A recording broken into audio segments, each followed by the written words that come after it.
네. 오늘은 누가복음 9장 23절의 말씀으로 자기 십자가를 지고 나를 따르지니라 라는 주제로 주의 말씀을 전하도록 하겠습니다. 자기 십자가를 진다는 것은 자칫 철로 역정에서 나오는 그 주인공 그리스도인이죠. 그 주인공이 자기의 무거운 짐을 지고 힘겹게 순례길을 가는 그러한 것이 자기 십자가가 아닌가? 보통 그렇게들 연상을 하죠. 내가 세상 사는 데 있는데 굉장히 힘든 내 짐, 이게 내 십자가다. 그래서 그것을 지고 주님께 가는 거 아닌가? 따라가는 거 아닌가? 이렇게 생각들 합니다. 그런데요, 주님께서는 마태복음 11장 28절에 수고하고 무거운 짐진 모든 자들아, 너희는 내게로 오라. 내가 너에게 안식을 주리라고 말씀하셨어요. 그러니까 무거운 짐을 지고 주님을 따를 필요가 없는 거예요. 왜요? 주님께서 벌써 짐을 지셨기 때문이지요. 자, 우리의 모든 짐이 주님께 맡겨졌다면 자기 십자가는 무엇일까요? 이 시간에 구원받고 난 이후에 제자로서 부르신 삶에 대해서 한번 말씀을 나누도록 그렇게 하겠습니다. 어떤 사람들은 구원을 받으면요, 그걸로 만족합니다. 만족하면 되지 굳이 제자까지 되느냐, 그렇게 교회 열심히 나가서 그렇게 하느냐, 구원받고 그냥 천국 가면 되는 거지, 이렇게 얘기하거든요. 물론 예수 그리스도를 믿고 구원받은 것, 그것은 인생에서 가장 중요하고 정말 결정 잘하신 거예요.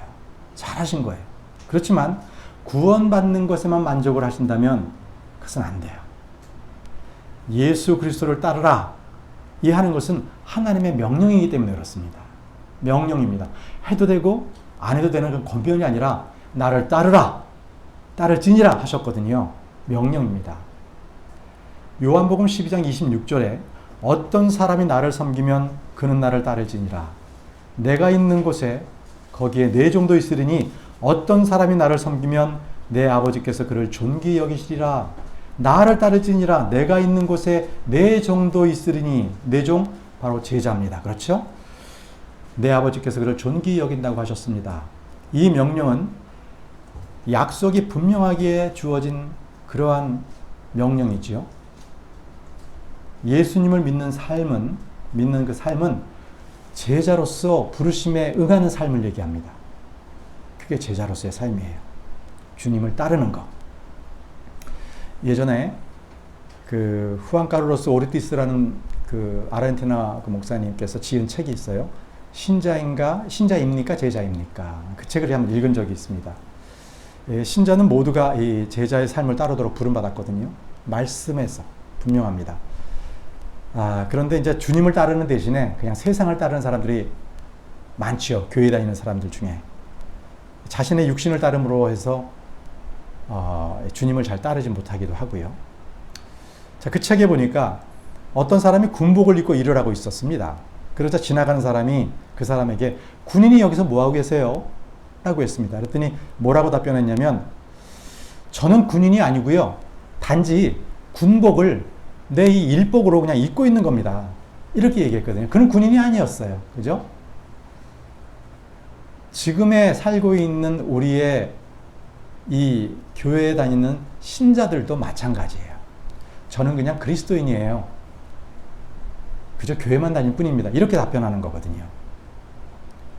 그러니까 교회만 그냥 왔다 갔다 할 뿐입니다. 저는 제자로서의 삶을 사는 게 아니에요. 이렇게 얘기하는 거거든요. 전도할 때도 이런 거 쉽게 들었죠. 구원 받으셨어요? 하면 네, 구원 받았습니다. 이거 말보다는 네, 교회 다녀요. 네, 신자입니다. 그냥 구원보다는 교회 왔다 갔다 하는구나. 이렇게 좀 느껴질 수 있는 거예요. 그렇지만 예수 그리스도를 따르라, 이것은 엄중한 주의 명령인 거예요. 사람들이 명령에 불순종하는 것은 명령권자의 권위를 업신여기는 거예요. 영이 서지 않고요, 기강이 서지 않는 군대가 강할 수 없잖아요. 그렇죠? 또 그 사회도 건강할 수 없어요. 군인들이 그냥 언제나 구태타 일으키고 가면 소란스러워서 되겠습니까? 군인은 규율이 있어야 되는 거예요. 예수 그리스도의 명령이 서지 않는 교회는 어떨까요? 그 교회는 굉장히 힘이 없고요, 세상에서의 약간의 공격이 있어도 쉽게 무너지는 교회예요. 흔들리는 교회예요. 그런 교회가 돼서는 안 됩니다. 오늘 읽었던 본문 말씀 누가복음 9장 23절에 또 그분께서 그들 모두에게 이르시되 어떤 사람이 나를 따라오려거든 자기를 부인하고 날마다 자기 십자가를 지고 나를 따를지니라. 자기를 부인하고 날마다 자기 십자가를 지고 나를 따를지니라. 이 명령은 어느 명령보다 대가를 톡톡히 지불해야 되는 그런 명령인 것이에요. 날마다 자기 십자가를 지고 나를 따르라 하셨거든요. 주님을 따르는 삶은 어느 한순간에 단 한 번으로 끝나는 것이 아니라 날마다 순종을 해야 되는 지속적인 명령인 거예요. 오늘은 순종했지만 내일 순종 안 할 수 있어요. 오늘은 불순종했지만 내일부터는 순종할 수도 있고요. 예수님은 제자들을 부를 때 나를 따르라고 말씀하셨습니다. 이 말씀에 마태는 순종했어요. 그래서 마태가 그죠? 세금 걷다가 왔잖아요. 예수님을 따랐어요. 베드로도 이 말씀에 순종했습니다. 물고기 잡다가 왔죠. 자, 여러분들은 지금 누구의 명령을 따르고 있습니까? 아무도 나를 따르라고 불러주는 사람이 없습니까? 그렇다면 예수님의 명령에 순종하십시오. 예수님을 따르십시오. 예수님의 명령을 따르면요, 그 사람에게는 상급과 보상이 기다리고 있습니다. 성경에는 주님의 제자의 요건에 대해서 몇 가지 말씀하고 계세요. 첫 번째는 제자의 요건입니다. 자기를 부인하고 주를 따라야 돼요. 자기를 부인하고. 두 번째는 자기의 십자가를 지고 주님을 따라야 돼요. 자기 십자가를 지고요. 세 번째는 자기 소유를 다 버리고 주님을 따라야 돼요. 부자 청년 기억나시죠? 전 다 지켰습니다. 그래? 그럼 너희 소유를 버리고 나를 따르라 했더니 그 젊은이는 돌아가 버리고 말았어야죠. 그 재물에 욕심이 있는 거예요. 자기 소유 다 버려야 주님의 제자가 됩니다. 넷째, 꾸준히 주의 말씀에 거해야 됩니다. 꾸준히. 요한복음 8장 31절을 보시면요. 요한복음 8장 31절에는 이에 예수님께서 자기를 믿는 그 유대인들에게 이르시되 너희가 내 말에 꾸준히 거하면 참으로 내 제자가 되고. 너희가 내 말에, 성경에는 꾸준히가 없어요. 그죠? 거기에 한글 번역본에는 없습니다. 그러나 킹제임스 성경에는 있어요. continue가 있어요. 근데 번역이 안 된 거죠. 그래서 저희가 읽을 때는 너희가 내 말에 꾸준히 거하면 참으로 내 제자가 되고, 말씀에 꾸준히 거해야 제자가 되는 것입니다. 마지막 다섯 번째, 열매를 많이 맺어야 됩니다. 열매를 많이 맺어야 그는 제자입니다. 요한복음 15장 8절에 너희가 열매를 많이 맺는 것, 이것으로 내 아버지께서 영광을 받으시나니 이로써 너희가 내 제자가 되리라.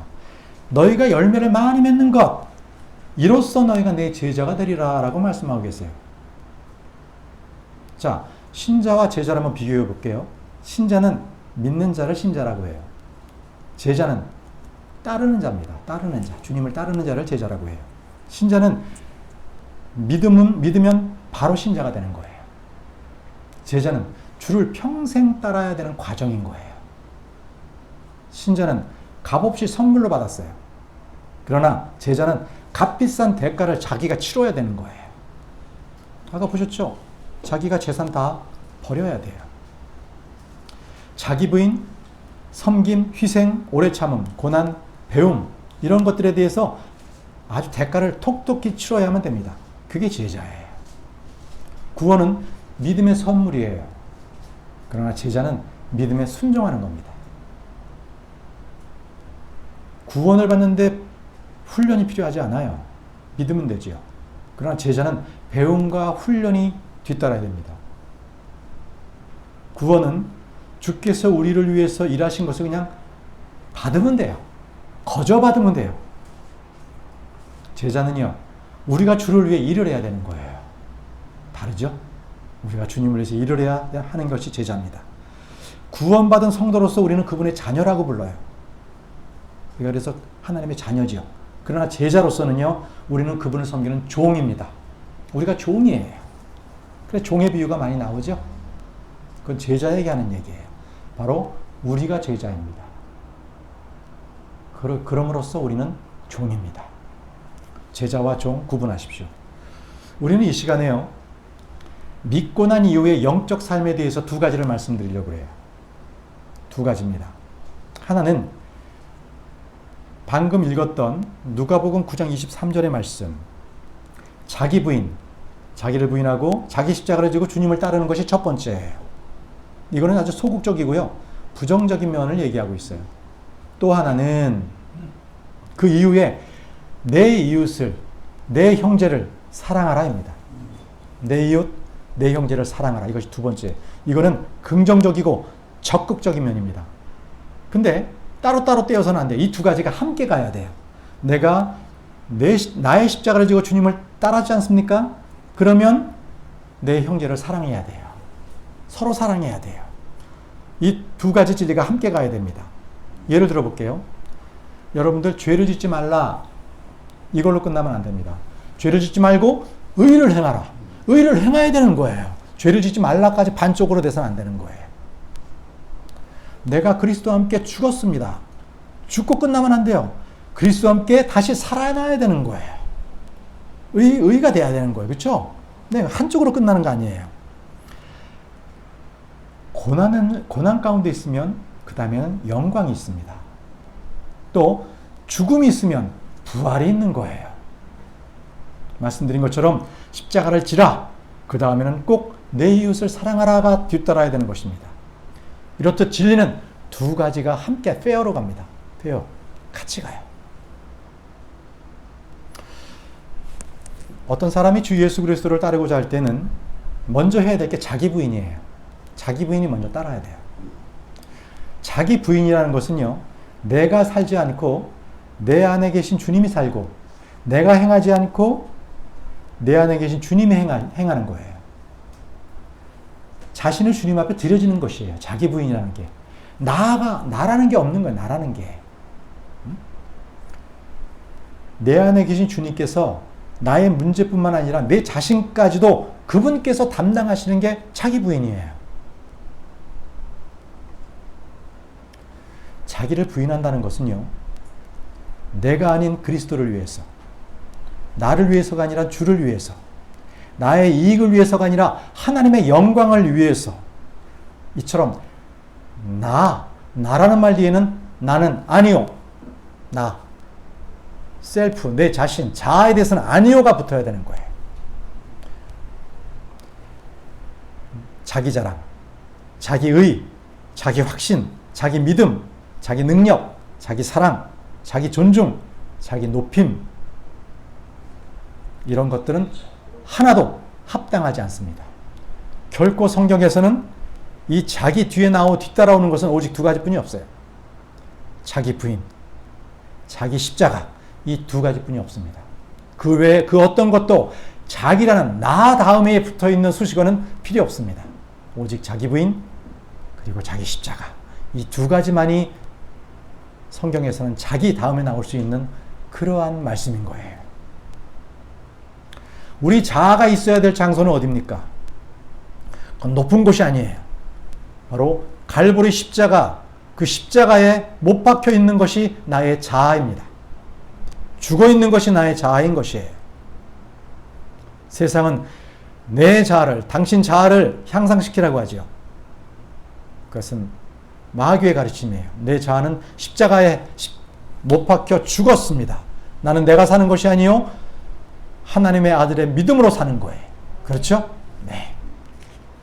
십자가는 사형의 형틀이에요. 사형받는 형틀이에요. 거기서 살아날 수가 없는 거예요. 내가 아니요 라고 하는 것은 자기를 부인하는 거예요.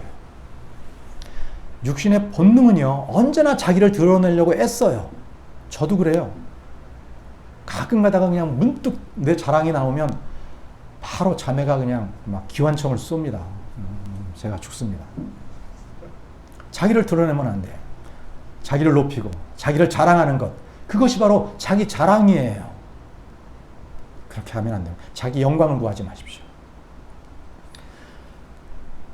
예수님의 제자들은 겟세마네 동산에서 자기를 부인하는 대신에 예수님을 부인했어요. 명령 안 들었거든요.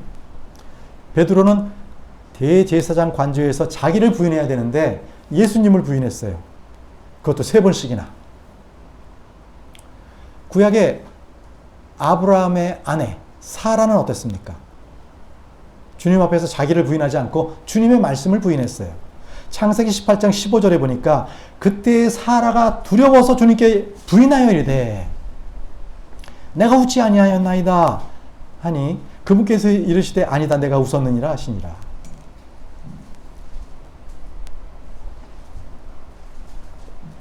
창세기 18장 15절이 사라가 두려워서 부인하였어요.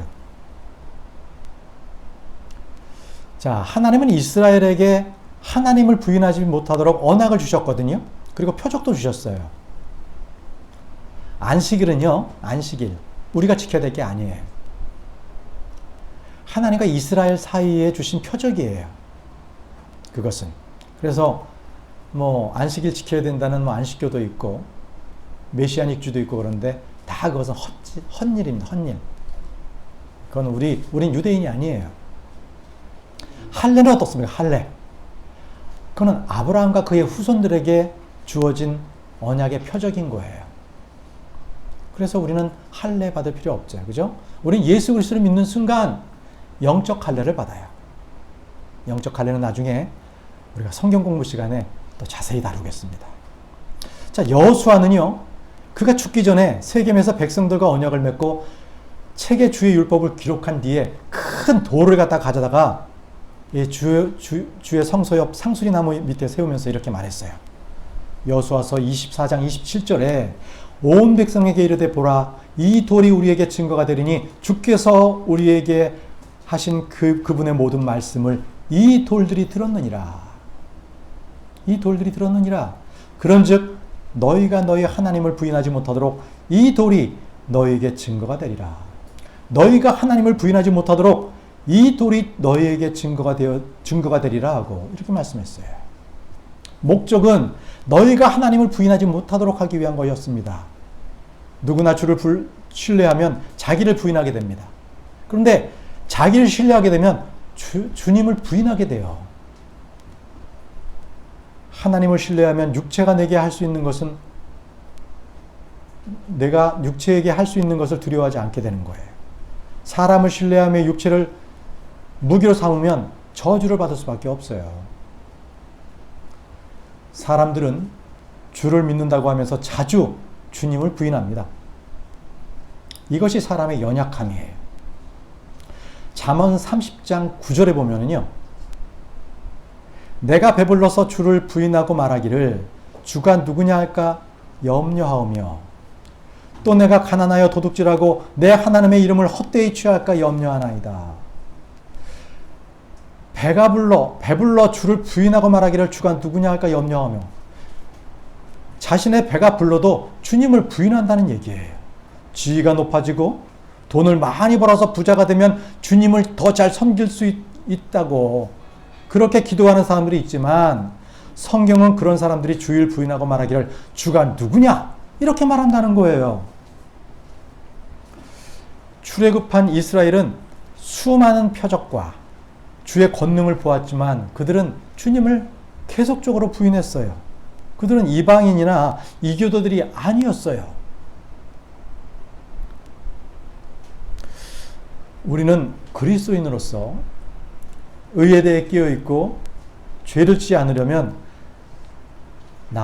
자기를 부인하고 주를 따르는 법을 반드시 배워야 됩니다.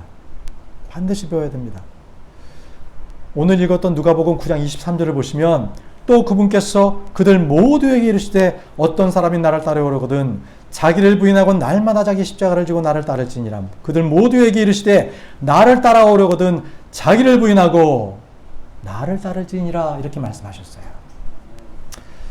사람들이 주를 따르려면 반드시 자기를 부인한다는 말, 이 말은요 자기 생각, 자기 느낌, 자기 판단, 느낌, 감정, 체험 이런 게 주의 말씀하고 딱 부딪힐 때 또 주의 말씀과 안 맞을 때 모순이 될 때 바로 내가 생각하는 것, 내가 판단하는 것, 내 의견은 아닙니다라고 포기해야 되는 거예요. 그렇게 포기해야 되는 거예요. 주님의 말씀이 옳습니다. 이렇게 여겨야 되는 거예요. 그게 자기 부인이에요. 그게. 여러분들께서는요, 자기의 느낌, 자기의 판단이 주의 말씀보다 더 옳다고 해서, 더 신뢰한다고 해서, 그렇게 해서는 안 되는 거예요. 더 신뢰하면 안 됩니다. 자기가 본 것을 주의 말씀보다 더 신뢰해서는 안 되는 거예요. 세상에 높은 학력이 높은 사람들, 또 그러한 유명한 학자들이 말하는 그러한 말보다 주의 말씀이, 정부의 발표보다 주의 말씀이, 언론에 보도된 모든 기사보다 주의 말씀이 더 신뢰가 되어야 되는 것입니다.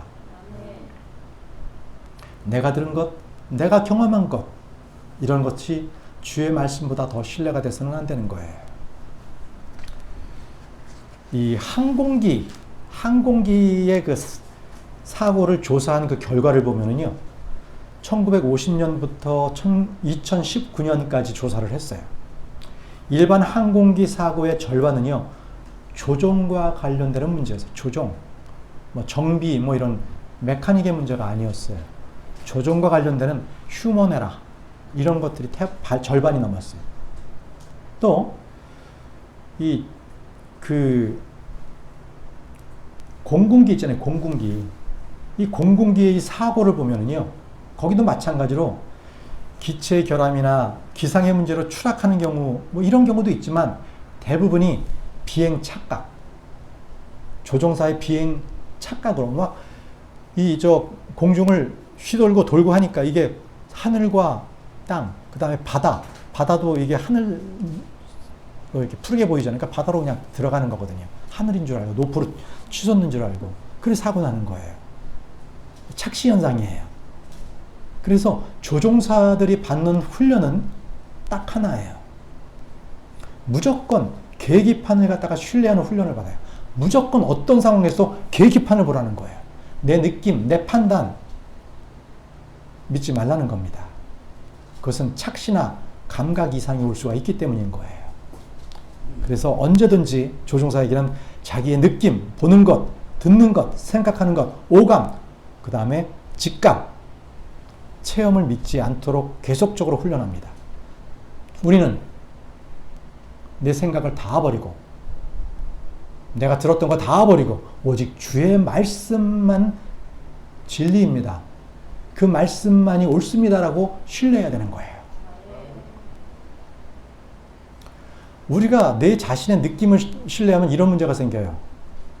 몸에 이상이 생기면요, 배가 부른데도 자꾸 배가 고픈 것처럼 허기가 져서 계속 먹어요. 그런 병에 걸린 사람이 있어요. 그래서 계속 먹으면 어떻게 돼요? 결국 비만해져요. 비만해져요. 또 여러분들 감기 몸살에 걸려보세요. 우슬우슬 막 춥잖아요.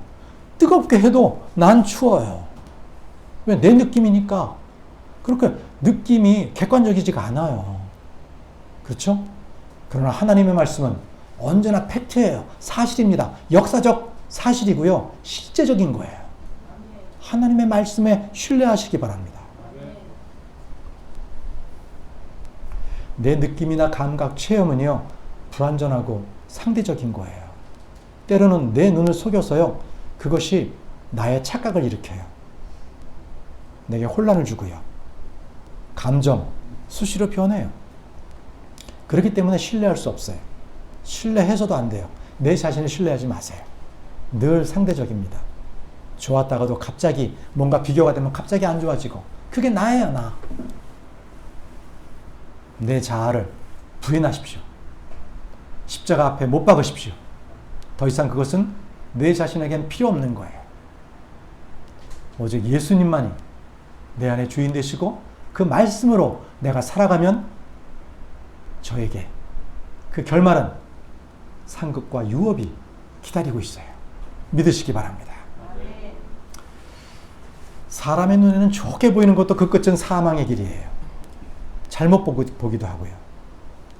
내가 보기에는 옳지만 어리석은 일이 있습니다. 잠언 16장 25절에 어떤 길은 사람이 보기에 오르나 그것의 끝은 사망의 길들이니이다. 어떤 길은 사람이 보기에 오르나 그것의 끝은 사망의 길들이니이다. 한때는 좋게 보였지만 지나가면 나쁘게 보이기도 하고요. 해로운 것도 있어요. 그러나 절대적이며 항상 옳은 것이 있습니다. 시편 33편 4절에 주의 말씀은 옳으며 그분의 모든 일은 진리 안에서 이루어지는도다. 주의 말씀은 옳으며 그분의 모든 일은 진리 안에서 이루어지는도다. 살다 보면 안 될 것 같은 일도 있고 판단을 흐리게 하는 일, 혼란을 주는 일, 모순된 일과 환경, 그리고 이런 상황들에 자주 만나게 되는 거예요. 이럴 때 필요한 것이 그 상황을 보고 그것에 두렵거나 그것에 엎드리지 말고 그걸 부인하시면 되는 거예요. 나의 판단과 나의 상황과 나의 환경 이런 것이 아니라 주의 말씀을 바라보셔야 되는 거예요. 내가 보고 있는 것 그거 믿지 마세요. 보지 마세요. 오직 주의 말씀만 보시면 됩니다. 주의 말씀이 나의 절대적인 좌표가 되는 것이에요. 계기판이 되어야 되는 것입니다. 그것만 바라고 의지하는 것이 되어야 되는 것입니다. 현실과 환경, 지금 처한 상황에 맞추어서 판단하면 주의 말씀을 부인하게 되고 결국 주님을 부인하게 돼요. 그렇죠? 베드로가 현상을 봤기 때문에 무서워서 주님을 부인하게 되잖아요. 그게 나예요. 똑같습니다. 자기를 부인해야 될 성도가 하나님의 말씀을 부인하면 그는 아무것도 형통하게 이루어질 것이 아무것도 없습니다. 결론이에요. 결론. 사두개인들 보세요. 사두개인들은 그들은 부활이 없다라고 했어요. 성경에 분명히 기록되어 있지만 그들은 영이 없다, 천사가 없다, 부활도 없다 부인했습니다. 이들은 무신론자들이나 불신자들이 아니었어요. 분명히 하나님을 믿는 자들이었습니다. 왜 부인할 거예요? 왜 그런데 부인했을까요? 그들은 영이기 때문에 보이지 않으니까 믿기지 않는 거예요. 믿을 수가 없었어요. 논리적으로 설명할 수가 없었기 때문입니다. 이러한 현상이 오늘날 대부분의 교회에 깔려 있어요. 영적인 걸 믿지 않으려고 해요. 보이지 않는 것은 실질적인 것이 아니라고 생각합니다. 허상이라고 생각해요. 속지 마십시오. 하나님께서는 보이지 않는 분이셔요. 진리의 영이십니다. 그분을 올바로 바라볼 수 있는 믿음의 눈을 소유하시기 바랍니다.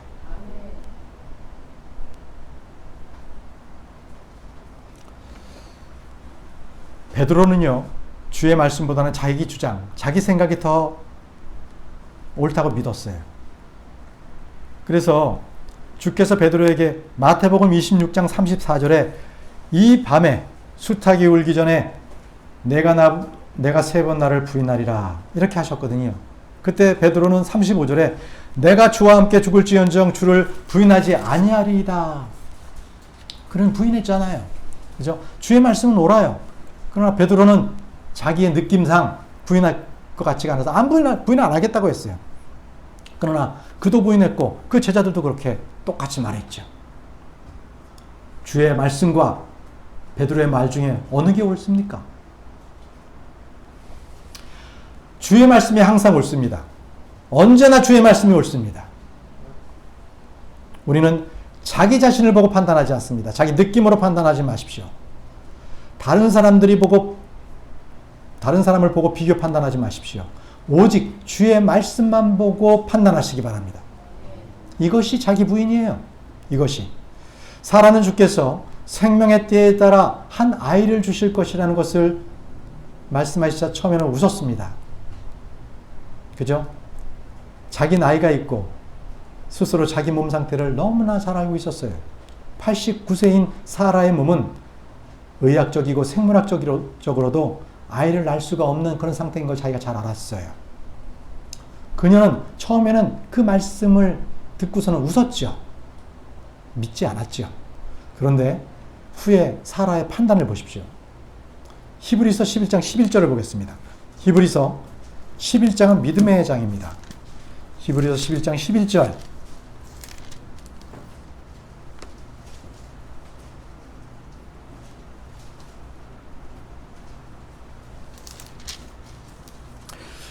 믿음을 통해 사라 자신도 나이가 지났을 때 씨를 수태하는 힘을 받아 아이를 출산하였으니 이는 그녀가 약속하신 분을 신실한 분으로 판단하였기 때문이라. 믿음을 통해 사라 자신도 나이가 지났을 때에 씨를 수태하는 힘을 받았다는 거예요. 어떻게? 그가 약속하신 분을 신실한 분으로 판단하였기 때문에. 사라는 자신의 느낌이 아니라 주님의 약속, 주님이 어떤 분이신지를 판단했어요. 자기의 느낌, 자기의 생각, 상황을 갖다가 부인하고요. 주의 말씀을 신뢰했던 것입니다. 우리도 주님을 신실한 분이요, 전능하신 분으로 판단하면 우리에게도 그런 일이 일어나요. 불가능한 게 일어납니다. 자, 로마서로 가보겠습니다. 로마서 4장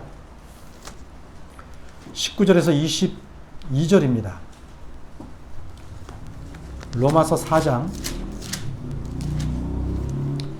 19절에서 22절. 그가 100세쯤 되었을 때에도 믿음이 약해지지 아니하여 이제는 죽을 자기 몸을 고려하지 아니하고 또 사라의 태가 죽은 것도 고려하지 아니하였으며 믿지 아니함으로써 하나님의 약속에 관하여 흔들리지 아니하고 오직 믿음에 강해져서 하나님께 영광을 돌리며 그분께서 약속하신 것을 그분께서 또한 능히 이행하실 줄로 온전히 확신하였으니 그러므로 그분께서 그것을 그에게 의로 인정하셨느니라. 자기의 죽은 자기의 몸을 고려하지 아니하고, 현실은요, 아브라함의 몸은 죽은 몸이나 같은 것이었어요. 죽은 몸이었어요. 그러나 그것을 죽은 것으로 고려하지 않았다 그러잖아요. 하나님의 말씀을 믿었기 때문에 내 몸 상태가 이렇지만 그것을 고려하지 않았어요. 그것이 아브라함의 믿음이었습니다. 아브라함은 자기의 죽은 몸, 자기 부인 사라의 태가 죽은 것을 알았어요. 그러나 그것을 고려하지 않았습니다. 주의 말씀이 있었기 때문입니다. 이것이 자기 부인이에요. 주께서는 결코 어려운 일이 없으신 분이십니다. 주께는 불가능한 일이 없으세요. 고난과 환난 중에도 주께서 족하시다 하시면 족한 거예요. 그것은 고난과 환난 중에도 내게 필요한 고난과 환난을 주께서 주신 거예요. 족하다 하시잖아요. 그걸 믿으십시오. 자기 십자가를 진다는 것은 자기 자신을 죽은 걸로 알고 여기라는 거예요. 죄를 단절하고 자기를 이기는 가장 확실한 방법이 이거예요. 주의 말씀에 따르면 그리스도인들로서는 우리는 죄에 대해서 죽었어요. 죽은 걸로 여겨야 되는 거예요. 확실한 방법이에요. 우리는 그분의 죽음 안에서 침례를 받았습니다. 우리는 그분과 함께 죽었어요. 우리는 그분의 죽음과 같은 모양으로 심겨졌습니다. 한번 보겠습니다. 로마서 6장 6절 7절입니다. 우리가 이것을 알거니와 우리의 옛사람의 그분과 함께 십자가에 못 박힌 것은 죄의 몸을 멸하여 이제부터는 우리가 죄를 섬기지 아니하게 하려 함이니 죽은 자는 죄로부터 해방되었느니라. 우리가 이것을 알거니와 우리의 옛사람은 그분과 함께 십자가에 못 박힌 것은, 여러분들 자신이 예수 그리스도와 함께 십자가에 못 박힌 것을 느끼세요? 죽음을 체험했어요? 이것은 누구도 느끼거나 체험할 수가 없는 문제입니다. 이거는. 그러나 우리는 그리스도로 말미암아 죽은 자예요. 하지만 현실에서 실제 여러분들이 죽은 적이 없기 때문에 자신의 죽음을 실감할 수도, 죽은 줄도 알지 못하는 사람들이 꽤 많아요. 그래서 내가 내 자신이 죽었다는 걸 부인하는 거예요. 그렇지만 성경은요, 우리에게 이렇게 말씀하세요. 자, 너희들이 이것을 느껴라. 이것을 체험해라. 이렇게 말씀하지 않으세요. 도리어 우리가 알거니와, 오늘도 읽었잖아요. 로마서 6장 6절 7절에 우리가 이것을 알거니와, 알으라는 거예요. 우리는 이 말씀을 통해서 진리를 압니다. 우리는 그리스도께서 행하신 일을 알고 그분의 말씀이 진리요 옳다는 것을 압니다. 어떤 사람은 자신이 죽은 것을 느끼고 싶어 합니다. 그래서 기도도 하고 금식도 하고요. 나는 죽었다 하는 것을 갖다가 계속적으로 반복해 보기도 하고요. 아무 소용없어요. 이런 거는.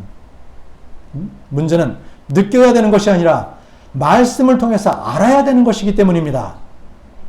저는 제 생일을 알아요. 개인 정보보호 때문에 여기서 말씀을 못 드리지만 저는 제 생년월일을 알아요.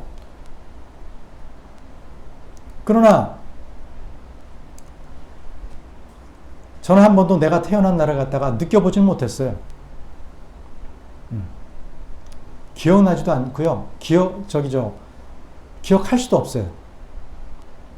또 저는 저의 옛사람이 그리스도와 함께 십자가에 못 박힌 걸 저는 압니다. 저는 그것을 느끼지는 못했어요. 하나님께서 우리의 죄를 완전하게 해결해 주시는 방법은 우리가 죽는 거예요. 어디에서? 갈보리 십자가 위에서 죽는 겁니다. 그 죽은 자만이 죄로부터 해방이 되기 때문에 그래요. 우리는 율법에 대해서 죽었습니다. 갈라디아서 2장 19절에 내가 율법을 통해 율법에 대해 죽었나니 이것은 내가 하나님께 대하여 살고자 함이라. 율법에 대해 죽었나니 그래서 더 이상 율법 아래 있지 않습니다. 나는 그리스도와 함께 십자가에 못 박혔습니다. 그럼에도 불구하고 내가 살아요. 성경은 말합니다. 골로새서 3장 3절에 너희는 죽었고 너희 생명은 그리스도와 함께 하나님 안에 감추어져 있느니라. 너희는 죽었고 너희 생명은 그리스도와 함께 하나님 안에 감추어져 있느니라. 죄의 몸, 사망의 몸 안에 사는 우리가 죄를 짓지 않고 죄를 지키며 사는 방법은 우리 자신이 그리스도와 함께 분명하게 죽었다는 것을 아는 것입니다. 아는 것이에요. 여러분들 알면 속지 않습니다. 알면요 거짓에 당하지 않아요. 알면 우리는 자유함을 얻습니다. 진리를 알면 그 진리가 우리를 자유하게 합니다. 그래서 성경은요 계속적으로 반복해서 알지 못하느냐 이렇게 말씀하고 계시는 거예요. 저는 감리교에서 믿음 생활을 시작을 했습니다. 그런데 구원은요 선교회를 통해서 구원을 받았어요. 과거에 구원받고 난 이후에 내 안에 있는 이 육체의 정욕, 이 탐욕들을 갖다가 짓누르고 그냥 완전히 없애가지고 그냥 새 사람이 되려고 부단히도 노력했어요. 정말 새벽 기도에도 가고요. 그 다음에 기도원도 들어가고. 그래서 정말 열심히 신앙생활을 했습니다. 또 성경도 읽고 전도도 하고 또 신앙서적도 열심히 읽고 막 그랬지만 내 안에 있는 이 정욕은 없어지질 않았어요. 참 어려웠습니다. 자꾸 내 안에 있는 내 자아가 자꾸 일어나는 거예요. 그럴 때마다 영성 집회에도 가보고 또 이거 봉사를 좀 더 해야 되는 것 같아서 막 봉사활동도 하고 성가대도 하고 교사도 하고 여러 가지를 해봤습니다. 그러나 그럼에도 내가 거룩해지거나 경건해지진 않았어요. 죄를 짓지 않는 삶을 원했지만 내 안에 육신의 정욕이 강하게 활동하는 것을 계속적으로 저는 느꼈어요. 왜 그랬을까요? 내가 그리스도와 함께 십자가에 죽었다는 것을 내가 알지 못했어요. 그걸 자꾸 느낌으로 뭔가 내가 신앙생활을 해서 느낌을 받으려고 했던 거예요. 영적 체험을 해서 그걸 느낌을 받으려고 했기 때문에 자꾸 그것이 느낌이 없어지면 한때도 내가 믿음이 또 없어졌나, 또 내가 또 내 자아가 또 다 살아났나, 이렇게 되는 거예요. 여러분들 내 생각, 믿음 다 버리세요. 성경 말씀으로 믿음을 견고히 하시기 바랍니다. 알아야 됩니다. 알아야 속지 않아요. 성경은 분명하게 말씀하고 계세요. 로마서 6장 7절에 죽은 자는 죄로부터 해방되었느니라. 로마서 6장 14절에는 너희가 율법 아래 있지 아니하고 은혜 아래 있나니 죄가 너희를 지배하지 못하리라고 했습니다. 그런데 또 성경은 또 말씀하세요. 로마서 7장 22절에서 24절입니다. 로마서 7장 22절에서 24절. 내가 속사람을 따라 하나님의 법을 즐거워하나 내 지체 안에서 다른 법이 내 생각의 법과 싸워 내 지체들 안에 있는 죄의 법에게로 나를 사로잡아가는 것을 내가 보는도다. 오 나는 비참한 사람이로다. 이 사망의 몸에서 누가 나를 건져내랴. 이 사망의 몸에서 누가 나를 건져내랴. 이것은 우리 여러분들도 이것이 하나의 과정이어야 되는 거예요. 과정. 평생 이 상태로 지속돼서는 안 됩니다. 한 번쯤은 내가 이 죄의 몸을, 이 죄의 법을 어떻게 이걸 벗어날까 고민을 할 필요는 있어요. 그렇지만 이것이 평생토록 이것이 간다는 것은 그건 불행한 자예요. 알지 못하는 것입니다. 우리는 죄의 법에서 해방된 자들입니다. 우리의 몸은요 죄의 도구가 아니에요. 의의 도구예요. 바울은 오 나는 비참한 사람이로다 라고 했는데 이는 거룩함을 추구하는 우리 모두는 한 번은 경험하지만 계속 이래서는 안 되는 거예요. 여기서 끝이 아닌 거예요. 이 사망의 몸에서 누가 나를 건져내랴? 누가 나를 건져내라? 이것은 철야기도나 새벽기도나 열심히 해봐도 될 문제가 아닌 것입니다.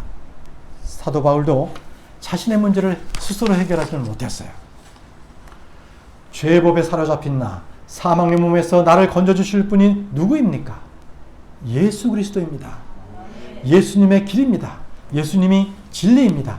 예수님의 모든 문제의 해답인 것입니다. 무엇이 또는 어떻게 해서 그것을 갖다 찾는 것이 아니라 누가 예수 그리스도께서 바로 그분 안에 이 모든 죄의 법을 해결하는 정답이 있습니다. 십자가가 정답인 겁니다. 갈라디아서 5장 24절을 찾아보겠습니다. 갈라디아서 5장 24절. 그리스도께 속한 사람들은 애착들과 정욕들과 함께 육신을 십자가에 못 박았느니라. 그리스도께 속한 사람들은 애착들과 정욕들과 함께 육신은 이 죄 덩어리죠. 죄 자체예요. 네. 우리의 죄들은 이미 예수 그리스도의 피로 깨끗하게 씻긴 거고요. 우리의 육신은 죄입니다. 죄 덩어리예요. 근데 그 죄 덩어리가 십자가에 못 박혔다 하잖아요. 바로 이겁니다. 이것이 해결책이에요. 하나님은 우리의 옛사람, 우리의 육신을 십자가에 못 박았습니다. 내 안에서 일어난 삶의 모든 문제는 자기 부인과 그리고 자기 십자가를 지고 감으로 해서 모두가 해결됩니다.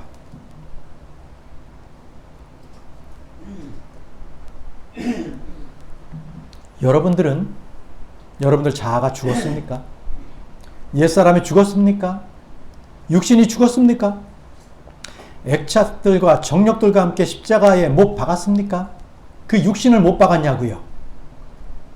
자신의 느낌이나 영적 체험에서 찾지 마십시오. 예수 그리스도와 그분의 말씀 가운데 찾기 바랍니다. 성경에 기록된 주의 말씀은 언제나 어디서나 어떠한 학자들의 말보다 어떤 연구의 논문보다 정확합니다. 오류가 없습니다. 성경의 기록들은 어떠한 이 법에 이 선고했던 그 공판문보다 더 구속력이 강한 구속력이 있는 거예요. 주의 말씀은 믿는 자들 안에서 효력 있게 일하는 겁니다. 주의 말씀은 우리 안에서 실제가 되는 거예요. 주의 말씀은 살아있다는 것입니다. 주의 말씀은 열매를 맺습니다. 주의 말씀은 예리해요. 주의 말씀은 영이요 말씀입니다. 자기를 부인한다는 것은 자기의 판단, 자기 생각, 느낌, 주장을 부인하고 내가 아니 주의 말씀으로 생각하고 판단하고 주를 따르는 것을 말합니다. 야이로의 딸은 죽었어요.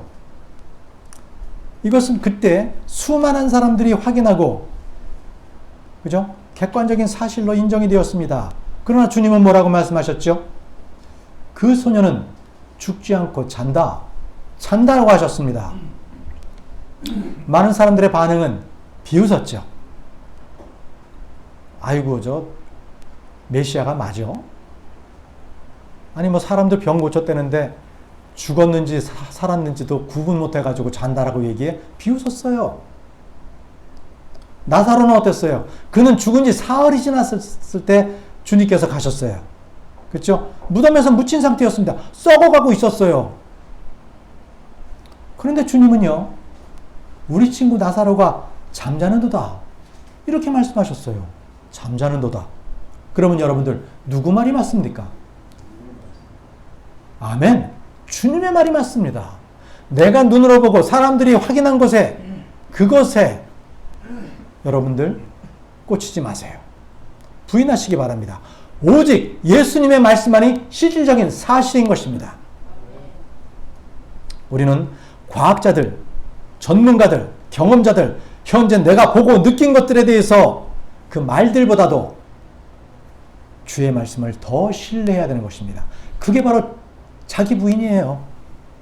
내가 본 것을 신뢰하지 않는 것, 주님의 말씀만을 신뢰하는 것, 그것이 바로 자기 부인인 것입니다. 이제 자기 십자가를 지는 것에 대해서 잠깐 말씀을 드리겠습니다. 자기 십자가를 지는 것. 자, 이것은요, 자기 자신을 못 박는, 자신을 온전히 십자가에 못 박는 십자가, 자신을 매달아 죽이는 이 저주와 심판의 사형틀을 자기 십자가인 거예요. 자기 십자가는 내가 죽어야 할 그 십자가에 예수님이 못 박혀 죽으셨어요. 내가 매달릴 그 자리에 예수님께서 대신 매달려 죽으셨습니다. 주님께서 각자 자기 십자가를 지고 따라오게 하신 거는요, 결국은 내가 메고 온 그 십자가에 예수님께서 대신 죽기 위한 것입니다. 예수님께서 대신 죽기 위한 거예요. 예수님이 나를 위해서, 나를 대신해서 죽으셨다면 내가 죽은 겁니다. 예수님의 죽음이 나의 죽음인 거예요.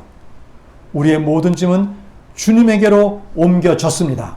우리의 모든 짐은 예수님께로 옮겨졌습니다. 예수님께서 우리의 연약함, 질병, 죄, 불법은 모두 짊어지셨습니다. 그렇지만 여러분, 내 죄로 인해서 징계를 받는 것은 십자가가 아니에요. 그건 자기 십자가 아닙니다. 주의 징계는 자기 십자가 아니에요. 죄로 말미암는 고난은 자기 십자가 아니에요. 우리의 염려나 걱정, 그리고 지고 있는 짐들, 내가 해야 될 수많은 일들은요, 내가 주님께 맡겨야 되는 것이지, 그것은 결코 내가 지고 가야 될 십자가, 자기 십자가 아니에요. 내가 하기 싫은 것, 성가신 일, 억지로 하는 것, 이거 자기 십자가 아니에요. 내가 가족들을 부양하기 위해서 내가 해야 되는 일, 그거 자기 십자가 아니에요. 그래서 아이고, 나는 누구를 위해서 내가 힘든 십자가를 진다. 그거는 자기 십자가를 잘못한 거예요. 자기 십자가는 자기를 부인하는 거예요.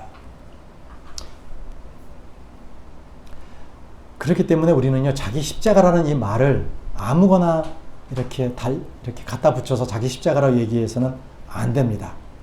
자기 십자가를 진다는 것은요, 자기 생명을 잃으려 하는 것입니다. 자기 십자가라는 것은. 누가복음 9장 24절을 한번 찾아보겠습니다. 누가복음 9장 24절, 아까 우리가 9장 23절을 본문 말씀으로 읽었죠. 23절에는 자기를 부인하고 날마다 자기 십자가를 지고 나를 따를지니라 라고 말씀하셨잖아요. 24절에 누구든지 자기 생명을 구원하려 하는 자는 그것을 잃되 누구든지 나로 인해 자기 생명을 잃으려 하는 자 곧 그는 그것을 구원하리라. 그러니까 자기 십자가를 진다는 것은 자기 생명을 잃으려 하는 거예요. 자기 십자가는 자기 생명과 관계가 되는 것입니다. 자기 십자가를 진다는 것은 그리스도의 죽으심과 함께 나도 죽었다는 그 사실에 대해서 믿음을 갖는 거예요. 성경이 말하기를 우리가 그리스도와 함께 죽었다면 우리는 죽은 것입니다. 의학적으로, 생물학적으로 판단하는 것이 아니에요. 사도 바울은 고린도후서 5장 14절에 우리가 이와 같이 판단하노니 곧 한 사람이 모든 사람을 위해 죽었으면 모든 사람이 죽었느니라. 우리가 이와 같이 판단하노니 라고 얘기했어요. 이것이 성경의 판단이에요. 골로새서 3장 3절에는 너희는 죽었고 너희 생명은 그리스도와 함께 하나님 안에 감추어져 있느니라. 너희는 죽었고, 성경은 진리를 말하고 거짓말을 말하지 않습니다.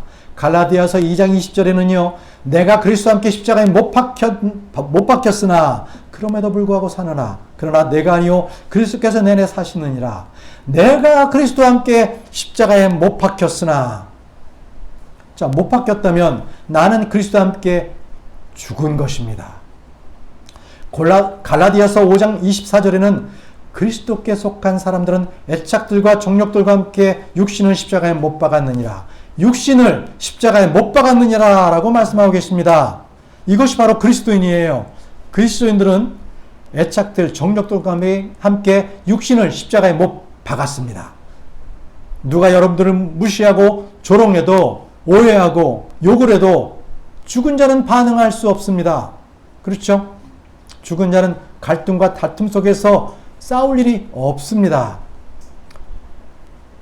이 베드로전서 2장 23절 24절에 보니까 욕을 당하시되 맞대어 욕하지 아니하시고 고난을 당하시되 위협하지 아니하시며 오직 의롭게 심판하시는 분에게 자신을 맡기시고 친히 나무에 달려 자신의 몸으로 우리의 죄들을 지셨으니 이것은 죄들에 대하여 죽은 우리가 살아서 의에 이르게 하려 하심이라. 그분께서 채찍에 맞음으로 우리가 고침을 받았느니라. 이것은 죄들에 대하여 죽은 우리가 살아서 의에 이르게 하려 하심이라. 주님께서 행하신 일을 보세요. 그 결과는 우리가 죄에 대하여 죽고 살아서 의에 이르게 된다는 것입니다. 누가 나를 욕할 때에, 누가 나를 비판할 때에, 모함하고 나를 조롱하고 멸시할 때, 핍박할 때 그 순간 나는 그리스도와 함께 죽은 자라는 사실을 생생하게 입증하고 확인이 되어야 되는 것입니다. 그 순간에 내가 그리스도와 함께 죽었다는 그 진리를 말이 아니라 행동과 열매로, 향기로, 빛으로, 맛으로, 그리고 생명의 서신으로 보여줘야 되는 거예요.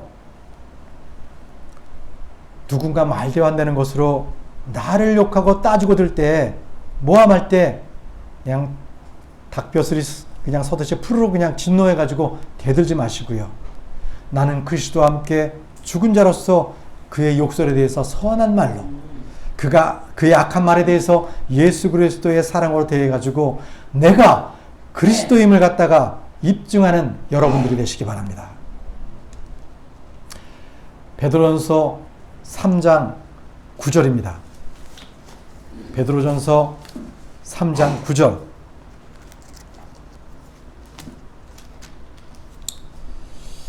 악을 악으로 욕설을 욕설로 갚지 말라. 오히려 그와 반대로 축복하라. 이런 일을 위해 너희가 부르심을 받은 줄 아나니 이것은 너희가 복을 상속받게 하라 함이라. 하나님의 진리를 증명할 수 있는 계기가 되어야 되고, 이런 것들이 결코 우리가 어떤 수양이나 자기를 부인하고 자기 십자가를 지고 주를 따름으로 해가지고 돼야 될 그런 문제임을 여러분 알길 바랍니다. 자, 이제 우리는 이 인간관계에 있어서 자기를 부인하고 자기 십자가를 지고 주를 따를 때 이런 것들이 거의 해결이 돼요. 그런데 여러분들, 아까 서두에 드린 것처럼 진리는 항상 두 개가 따라갑니다. 여러분들을 부인하셨고 자기 십자가를 졌습니까? 여기서 끝나서는 안 됩니다. 서로 사랑하십시오. 서로 사랑하셔야 됩니다. 우리는 주께서 주신 새 명령을 행해야 되는 것입니다. 요한복음 13장 34절 35절을 보겠습니다. 요한복음 13장 35절 34절입니다. 내가 새 명령을 너에게 주노니 너희는 서로 사랑하라. 내가 너희를 사랑한 것 같이 너희도 서로 사랑하라. 너희는 서로 사랑하라. 내가 너희를 사랑한 것 같이 너희도 서로 사랑하라. 주님이 주신 새 명령은 너희가 서로 사랑하라입니다. 이것은 구약에는 사랑하라 였습니다. 그러나 신약에 와서 서로 사랑하라 라고 말씀하고 계십니다. 그 사랑의 그 기준이 뭐냐? 내가 너희를 사랑한 것 같이, 그죠? 십자가에 못 박혀 죽으신 그 하나님의 사랑, 그 사랑하신 것 같이 너희도 서로 사랑하라고 말씀하고 계십니다. 우리가 서로를 사랑하면 주님이 하신 것처럼 의를 행하는 것입니다. 우리가 서로 사랑하면 그 자체가 복음을 증언하는 것입니다. 35절에 너희가 서로 사랑하면 이로써 모든 사람이 너희가 내 제자인 줄 알리라 하시니라. 이것이 그리스도인이요 그리스도의 제자라는 사실을 사람들이 알게 하는 것입니다. 저 사람이 그리스도인인가? 이렇게 알게 하는 게 여러분들 목에 걸린 십자가라든지 우리가 손에 든 성경책이라든지 주일날 교회 출석하는 것으로 하는 게 아니에요. 우리가 서로 사랑함으로 그가 그리스도인이구나. 아, 저 사람들이 제자이구나. 이것을 알게 하는 거예요. 요한복음 15장 12절, 17절입니다. 요한복음 15장 12절, 17절. 내 명령은 곧 내가 너희를 사랑한 것 같이 너희도 서로 사랑하라 하는 이것이니라. 내 명령은 너희도 서로 사랑하라 하는 이것이니라. 주의 명령이죠. 이것은 충고해 준 것도 아니에요. 권장사항이나 선택사항도 아닙니다. 명령입니다. 내 명령은 17절 보십시오. 내가 이것들을 너희에게 명령하는 것은 너희가 서로 사랑하게 하라 함이라. 내가 너희에게 명령하는 것은 너희가 서로 사랑하게 하려 함이라. 제가 다니는 이 회사에서요, 이 큰 공사를 하게 됐습니다. 지금도 막바지 공사 마무리를 좀 이어가고 있는데, 이 큰 공사를 하다 보니까 전국에서 많은 사람들이 몰려와요. 공사하는 분들이죠. 근데 이분들이 일하는 데서 가장 큰 문제는 이게 안전 문제인데요. 안전에 있어서 큰 게 술 문제예요. 술. 안전상으로 어떻게 나타나면요, 이 자기 목숨을 이게 빼앗아 갑니다. 이 높은 고공에서 일하다가 떨어져요. 그리고 이거는 한 사람이 죽으면 회사에서 공사를 중단합니다. 몇 달씩. 그러니까 회사도 큰 손해죠. 무엇보다 본인의 가족들이 큰 고통을 받습니다. 이게 안전사고가 나면. 근데 이분들은요, 자기 집을 떠나가지고 왔다 보니까 뭐 저녁에 꼭 자기 동료들하고 늦게까지 그냥 술을 마시는 거예요. 술을. 그러다 보니까 아침에 들어올 때, 출근할 때 이 술이 깨지 않아가지고 그런 상태에서 들어오는 거예요. 또는 점심시간에 나가서 식사를 하면 꼭 반주로 한 잔씩 마시고 그냥 또 출근하네? 이런 문제가 생긴 거예요. 그래서 이 문제가 안 되겠다. 이런 게 사람들이, 이 정도는 괜찮겠지. 이런 것들이 이게 팽배하는 것을 다 방지하기 위해서 이건 큰 문제다. 이것은 큰 사고다 하는 것을 알리기 위해서 명령을 내렸습니다. 명령을 내렸어요. 오전 출근할 때, 그리고 오후에도 불시에 음주 측정을 전체 했습니다. 음주 측정을 하고, 거기에 위반한 사람들은 바로 그 자리에서 그냥 퇴출시켰습니다. 집으로 그냥 다 돌려보냈습니다. 그리고 다시는 못 들어오게 했어요. 이게 명령을 내렸어요. 명령. 지켜야 됩니다.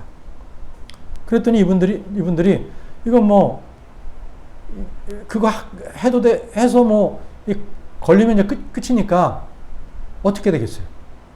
그다음부터 그런 일이 술 마시고 들어오거나 점심에 술 마시는 새 하나도 없게 됐어요. 명령이기 때문에. 명령입니다. 자, 우리도요, 주의 명령은 해도 되고 안 해도 되고 하는 게 아니라 꼭 해야 되는 거예요. 서로 사랑하라. 꼭 해야 되는 거예요. 꼭 해야 되는 것입니다. 자기를 부인하지 못하는 사람들이 많아요.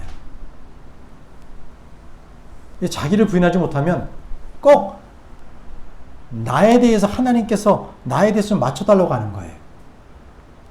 자기 십자가는 내가 못 박혀 죽은 십자가, 즉 그리스도의 십자가에 함께 죽은 그 십자가를 말하는 거예요.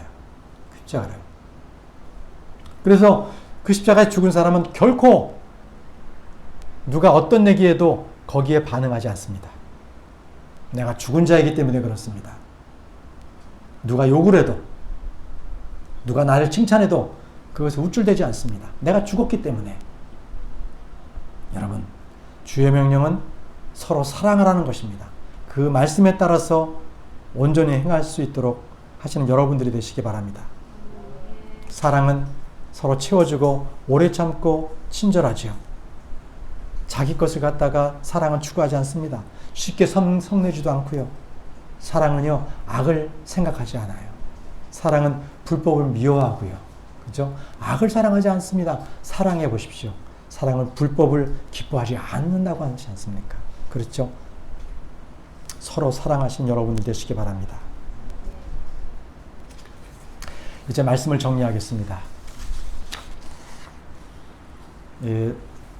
성도들은 자기를 부인하고 자기 십자가를 지고 주를 따르면서 동시에 서로 사랑해야 됩니다. 서로. 우리가 서로 사랑하면 하나님을 알게 되는 것입니다. 우리가 서로 사랑하면 하나님께서 우리 안에 거하시고 그분의 사랑이 우리 안에 완전하게 됩니다. 완전하게 하게 됩니다. 주님께서 우리에게 자기 십자가를 지고 따라오게 하신 거는요, 내가 메고 온 그 십자가에 주님께서 대신 죽으시기 위해서였기 때문에 그렇습니다. 나의 죄를 담당하신 예수 그리스도의 온전한 죽음을 그분께서는 맞이하셨어요. 갈보리에서의 십자가는요, 예수님이 피할 수 없는 것이었고 죄인들은 그분의 몸을 십자가에 못 박았어요. 그분의 몸이 단단하게 십자가에 못 박히게 된 것은 죄인들을 향한 그분의 사랑이었어요. 하나님의 사랑이야말로 그 어떤 대목으로 단단하게 그분을 십자가에 못 박는 것, 그것보다 그분을 십자가 위에 깊이 못 박는 강력한 속박에 끄는 다름 아닌 그분의 우리를 향한 사랑이었습니다. 아무도 사랑하지 않고 사랑할 수 없는 나를 사랑해 주신 하나님, 나를 위해서 자기를 십자가에 못 박히신 그 주님을 우리는 볼 수 있어야 됩니다. 그분 앞에 은혜와 긍휼을 구하십시오. 하나님의 사랑을 알고 하나님께서 내 안에 부어주신 그 사랑이 있을 때 하나님의 사랑으로 우리는 사랑할 수 있습니다. 내 안에 부어진 하나님의 사랑을 깨닫고 그 사랑을 알고 그 사랑으로 살아가는 여러분들이 되시기 바랍니다. 자기를 날마다 부인하고 그 십자가를 지고 서로 사랑하며 살아갈 때 주님을 따르는 그 모든 성도님들이 확증이 되는 것입니다. 그러한 모든 여러분들이 되시기 바랍니다. 기도하겠습니다.